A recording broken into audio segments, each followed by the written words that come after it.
This is the strongest home in the entire neighborhood. 50 years ago, Emile Elias took his first job to build the home of a man called Winford Harris. This would start Emile on the road to create the most successful construction company in the Caribbean. Through his struggle, he would inspire and foster a family of like-minded people. But he wouldn't stop there. Emile's tenacity and moral compass would eventually lead to changing the very laws of Trinidad and Tobago.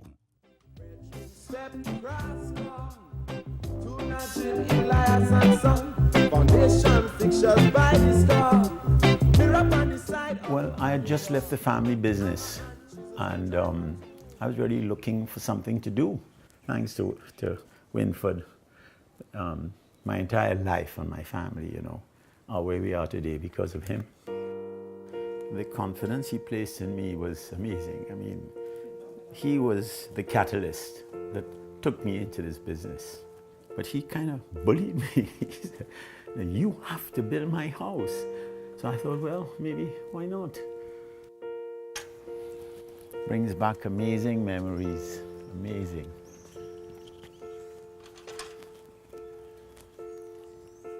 If I say anything, I'm going to cry.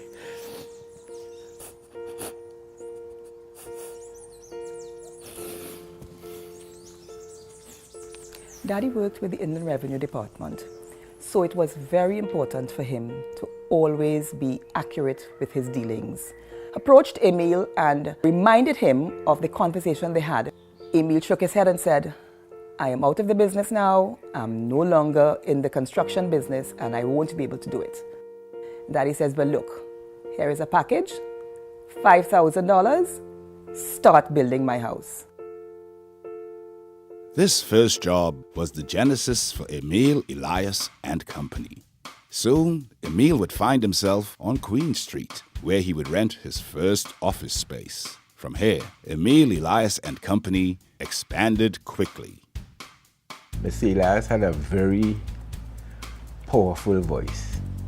If you want to see some of them buckle, Mr. Elias say he wants to see you in his office. And they will crumble.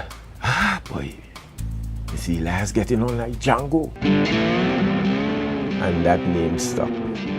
And somehow he enjoyed that.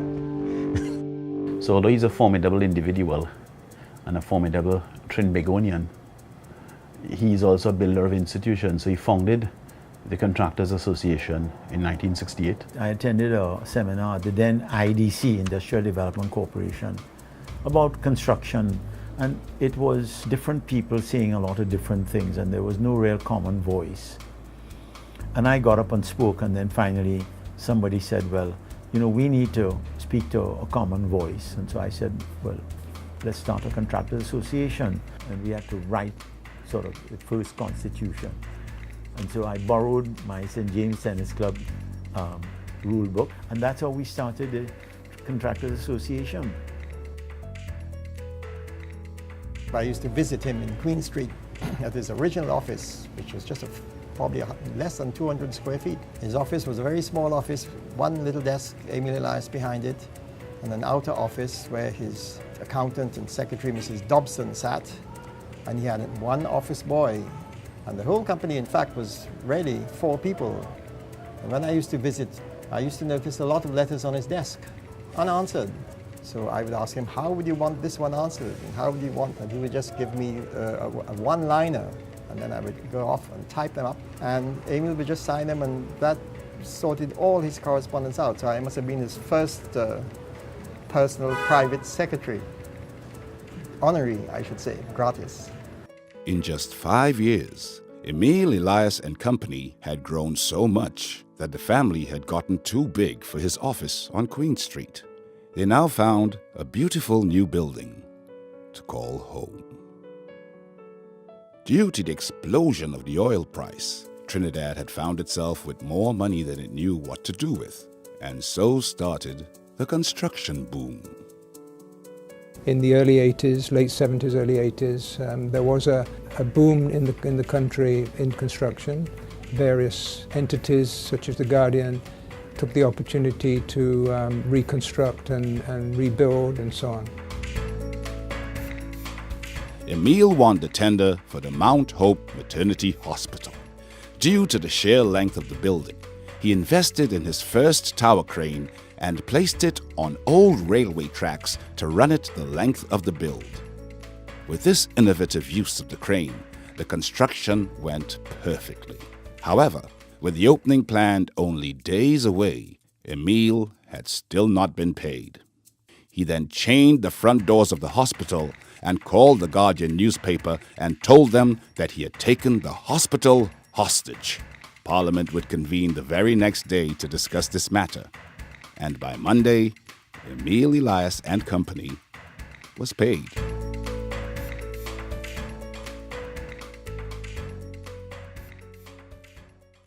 However, the boom time had to finish, and with the oil price crash, Emile Elias and Company would now have to withstand a 5-year drought without a single job.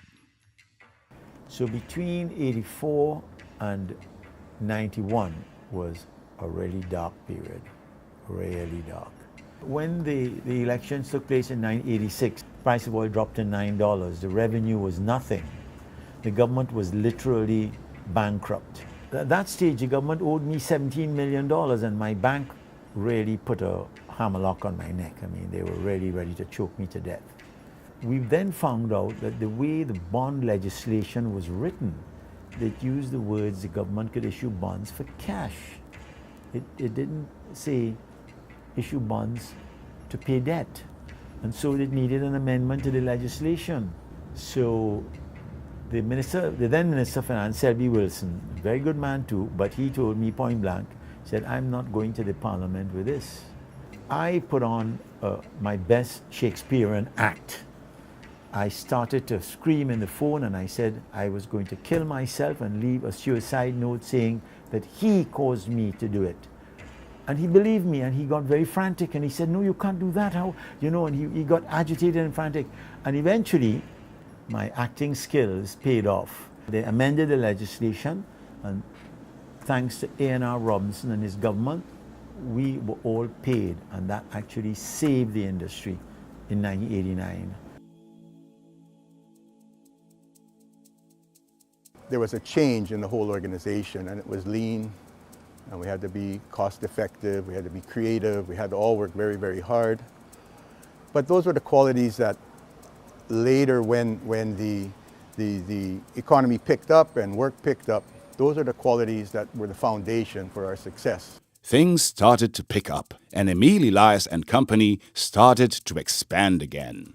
Well, I returned to the UK in '84. I joined Norwest Host Construction. I came back to Trinidad and met Emile after some 8 or so years, and we agreed that we would form a joint venture between the British company Norwest Host and Emile Elias and Company. Stronger than ever, Emile Elias and Company, with its family, would flourish over the years, building some of the most iconic buildings in the Caribbean. When we were tendering for the Piarco terminal project, in the middle of the tender process, we get a letter saying they're canceling the bid process. And essentially it was going to become a beauty contest. You submit your name, you submit your company, and they would select the person they think best suited for the project and then negotiate the price with them. So there'd be no tenders. So we withdrew. We formed a group of 4, and we began to lobby for this thing to be stopped. And we argued a very strong case that the process had been corrupted.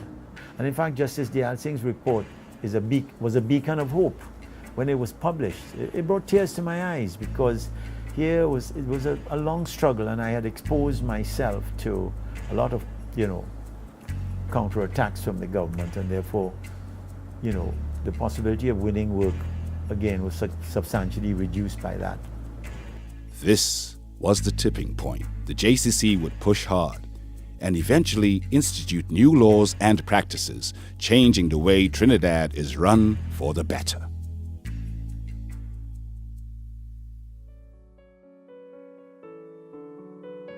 Our accounts people know, and I tell them because they come through me before they get to upstairs for their second signature. And I say, if there's one thing wrong in that document you have there, EPE, we call him EPE, EPE will find it. There are a couple mantras really that resonate with me from Emile Elias, our chairman, and that's knowledge is power and know thy cause. Throughout my career in this company, those are the two things that that I work with and live through. Emile Elias group of companies would continue to be a force to be reckoned with in the construction industry because of the forward-thinking approach of the directors of the company. I think the ultimate evidence of the strength of the company is that it has in fact survived and survived successfully the many and varied changes over the years. And you really just don't do that unless you have the trust and the faith of people.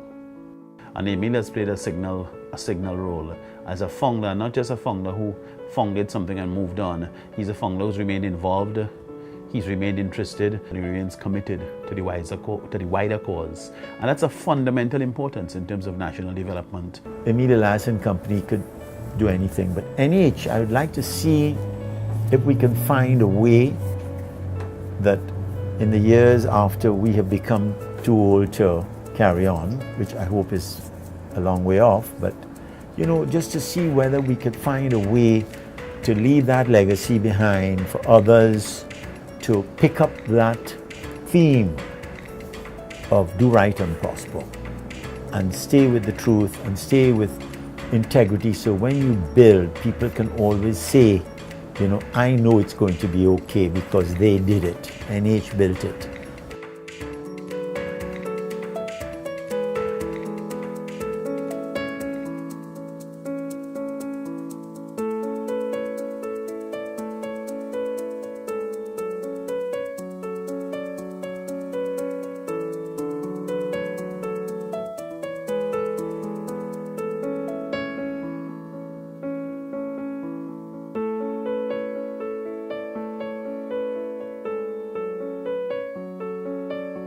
This is the strongest home in the entire neighborhood.